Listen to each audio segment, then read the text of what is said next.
दोस्तों, ऑटोमोबाइल के क्षेत्र में हुए एक सर्वे के अनुसार 80% भारतीय अपने लिए गलत कार का चुनाव कर लेते हैं। ऐसे में यह जानना आवश्यक हो जाता है कि हम अपने लिए बेस्ट सुटेबल कार कैसे चुनें। जी दोस्तों, मैं अभिषेक देवांगन नेक्स्ट कार से आज बताने वाला हूं आपको ऐसे 7 पॉइंट जिससे बेस्ट सुटेबल नेक्स्ट कार तक पहुंच सकते हैं। हम कार नई ले या पुरानी, हमें हमारे हिसाब से कार का चुनाव करना है। दोस्तों, भारत जैसे देश में जहां पर कार लेना किसी के लिए आवश्यकता है, किसी के लिए स्टेटस सिंबल है या बहुतायत के लिए तो सपने के सच होने जैसा है।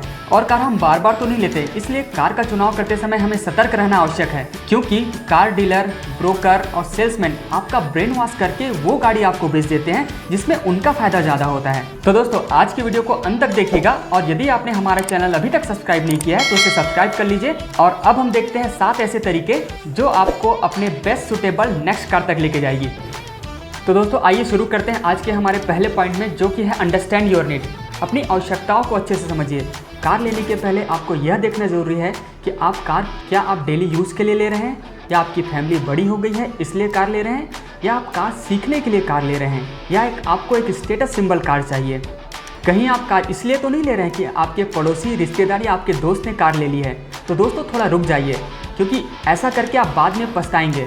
सोचिए, क्या इस समय आपको कार की वास्तव में आवश्यकता है? क्या आप कार मेंटेन करने के लिए पूरी तरह से रेडी हैं? आपका बजट क्या पूरी तरह से आपको अलाउ कर रहा है कार लेने के लिए? दोस्तों, आज का हमारा दूसरा पॉइंट है बजट। जी दोस्तों, बजट सबसे इंपॉर्टेंट पॉइंट है। दोस्तों, कार लेना एक मेजर फाइनेंशियल डिसीजन है जो कि आपकी बहुत सारी सेविंग्स लेके चला जाता है। दोस्तों, हम कार 2 तरीके से खरीदते हैं। पहला वो जिसमें आप गाड़ी की फुल पेमेंट करके कार लेते हैं, और दूसरा लोन पर लेते हैं। आपने जितने दिन तक लोन लिया है उतने दिन तक आपको एक पर्टिकुलर अमाउंट का EMI देना होगा, और यह EMI आपके टोटल इनकम का 15% से ज़्यादा नहीं होना चाहिए, ऐसा एक्सपर्ट्स कहते हैं। दोस्तों, बहुत सारे केसेस में देखा गया है कि लोग EMI पर कार ले तो लेते हैं, लेकिन EMI का पेमेंट नहीं होने के कारण बैंक उनका कार सीज कर लेता है।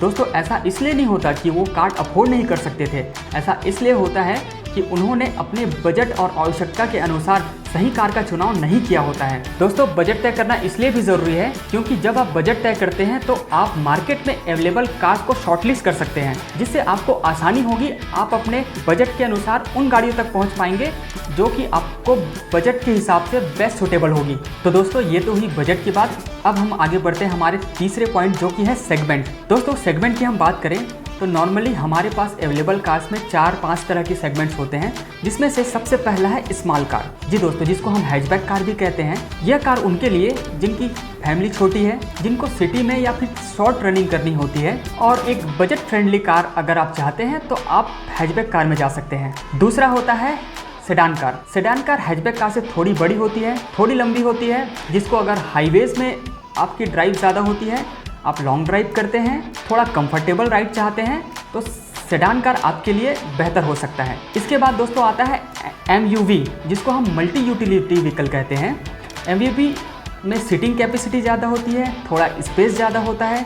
अगर आप फैमिली के साथ सफ़र करना पसंद करते हैं तो MUV आपके लिए बेहतर साबित हो सकता है। अब आइए दोस्तों, जान लेते हैं कॉम्पैक्ट SUV। दोस्तों, कॉम्पैक्ट SUV जो है आपका सेडान से थोड़ी बड़ी होती है, ग्राउंड क्लियरेंस उसमें ज़्यादा मिल जाता है, स्पेस भी थोड़ा ज़्यादा मिल जाता है। अगर आप हाईवे के साथ साथ अगर आप थोड़ा रफ रोड में भी अगर इस गाड़ी को यूज़ करते हैं तो आपके लिए वो बेहतर साबित हो सकती है, अगर आपका यूसेज उस तरह से है तो। इसके अलावा दोस्तों, एक सेगमेंट है SUV, स्पोर्ट्स यूटिलिटी व्हीकल।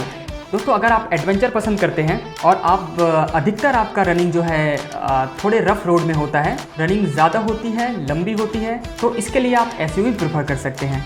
तो दोस्तों, आप अपनी यूसेज को देखिए, आप इन सेगमेंट्स में से कौन सा कार आपके लिए बेहतर होगा। दोस्तों, इन सारे सेगमेंट्स में आपको मैनुअल ट्रांसमिशन और ऑटोमेटिक ट्रांसमिशन दोनों अवेलेबल है।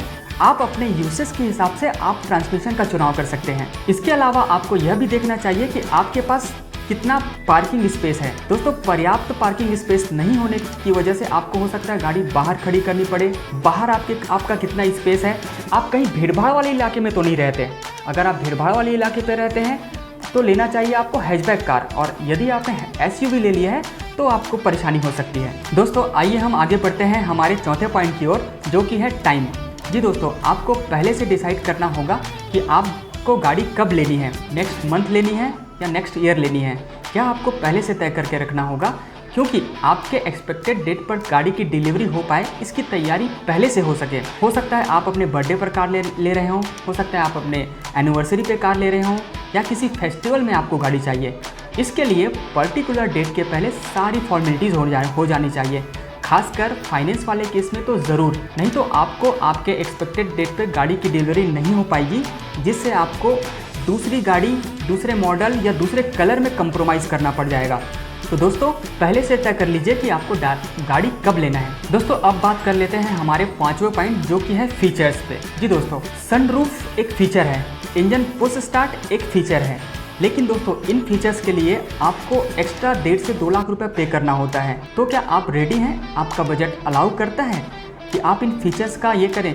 क्योंकि बहुत बार देखा गया है कि हम इतने फीचर्स वाली गाड़ी ले तो लेते हैं, लेकिन हमारा उपयोग नहीं होता। तो आपको यह समझना है कि आप इन फीचर्स के लिए क्या एक्स्ट्रा पेमेंट करने के लिए रेडी हैं। और दोस्तों कार की कुछ फीचर्स जो है आफ्टर मार्केट भी अवेलेबल होता है, तो आपको तय करना है कि आप आफ्टर मार्केट फीचर्स लगवाएंगे या गाड़ी के टाइम पर ही आपको शोरूम से फिटेड फीचर्स चाहिए। आइए दोस्तों आगे बढ़ते हैं हमारे नेक्स्ट और 6वें पॉइंट की ओर, जो कि है फ्यूल टाइप। नॉर्मली हमारे देश में 4 तरह की फ्यूल टाइप कार अवेलेबल है, जिसमें से पहला है पेट्रोल कार, दूसरा डीजल कार, तीसरा सीएनजी कार और चौथा है ईवी इलेक्ट्रिक कार। जी दोस्तों आइए 1 बाय 1 हम इस पर चर्चा कर लेते हैं। पेट्रोल कार उनके लिए जिनकी रनिंग थोड़ी कम रहती है, जिनका रनिंग कॉस्ट पेट्रोल गाड़ी में थोड़ा ज़्यादा होता है, लेकिन परचेसिंग कॉस्ट जो है थोड़ा कम रहता है। डीजल गाड़ी के कंपैरिजन में पेट्रोल इंजन थोड़ा सस्ता मिलता है। दूसरा, अगर आपका रनिंग बहुत ज़्यादा है, आप कंटिन्यू रन करते हैं, तो डीजल गाड़ी आपके लिए बेहतर साबित हो सकता है, क्योंकि डीजल गाड़ी की रनिंग कॉस्ट कम होती है, जिससे आप अपना परचेसिंग कॉस्ट जो ज़्यादा लग रहा है उसे कवर कर सकते हैं। तीसरा फ्यूल टाइप है सीएनजी कार। सीएनजी कार उनके लिए जिनके सिटी में, नॉर्मली मेट्रो सिटीज़ में सीएनजी अवेलेबल है, अगर आप वहाँ रहते हैं तो आपके लिए सीएनजी कार बेहतर हो सकता है सिटी ड्राइव के लिए। जी दोस्तों, चौथा हम बात कर लेते हैं इलेक्ट्रिक व्हीकल की। इलेक्ट्रिक व्हीकल का परचेसिंग कॉस्ट काफ़ी हाई होता है, लेकिन आपके पास अगर लमसम अमाउंट है, आप पे कर सकते हैं, तो इलेक्ट्रिक कार आपके लिए बेटर ऑप्शन हो सकता है, क्योंकि इलेक्ट्रिक कार में रनिंग कॉस्ट ना के बराबर है। दोस्तों अब हम आगे बढ़ते हैं हमारे लास्ट और 7वें पॉइंट की ओर, जो कि है कंपनी, मॉडल और कलर। जी दोस्तों, कंपनी, मॉडल और कलर का भी चुनाव हमें सावधानी से करना चाहिए, क्योंकि आपको यह देखना है कि आप गाड़ी कितने समय के लिए ले रहे हैं। क्या आपको ये गाड़ी रीसेल करनी है? अगर आपको गाड़ी कुछ समय में रीसेल करनी है, 2 साल, 3 साल, 5 साल, यह आपको तय करना होगा कि आप गाड़ी कब तक चलाएंगे, क्योंकि जब आप गाड़ी रीसेल करने वाले होंगे तब आपकी कंपनी, मॉडल और कलर का एक बड़ा इंपॉर्टेंट रोल रहेगा, जिससे आपको रीसेल वैल्यू कम या ज़्यादा मिल सकती है। नॉर्मली देखा गया है कि मारुति और हुंडई कार की रीसेल वैल्यू अच्छी होती है। वहीं हम बात करें प्रीमियम गाड़ियों की, तो उसमें रीसेल वैल्यू हमें बहुत कम मिलती है। तो आप अपने आवश्यकता के अनुसार से आपको रनिंग कंपनी लेनी है या प्रीमियम कंपनी लेनी है, या आपको डिसाइड करना होगा। दोस्तों कलर और मॉडल भी इतना इंपॉर्टेंट रखता है। नॉर्मली वाइट कलर की गाड़ियाँ को बेचना आसान होता है ना। कहीं आपने ऐसा कलर ले लिया है जिसको लोग पसंद नहीं करते, ऐसे में आपको रीसेल के टाइम पे दिक्कत होने वाली है। तो दोस्तों कंपनी का, मॉडल का और कलर का चुनाव भी सावधानी से करिए, जिससे आपको एक अच्छा रीसेल वैल्यू मिल पाए। दोस्तों आशा करता हूँ कि आज का कंटेंट आपके लिए हेल्पफुल साबित होगा, और इस तरह की बेहतरीन जानकारी वाले वीडियो और हमारे लेटेस्ट कार के स्टॉक से अपडेट रहने के लिए हमारे इस चैनल को लाइक, सब्सक्राइब एवं अपने दोस्तों से शेयर करना ना भूलिए। और दोस्तों हमें कमेंट के माध्यम से ये भी बताइए कि कार के किस विषय में आपको वीडियो चाहिए। इस वीडियो को अंत तक देखने के लिए नेक्स्ट कार की पूरी टीम की ओर से आपका बहुत बहुत धन्यवाद।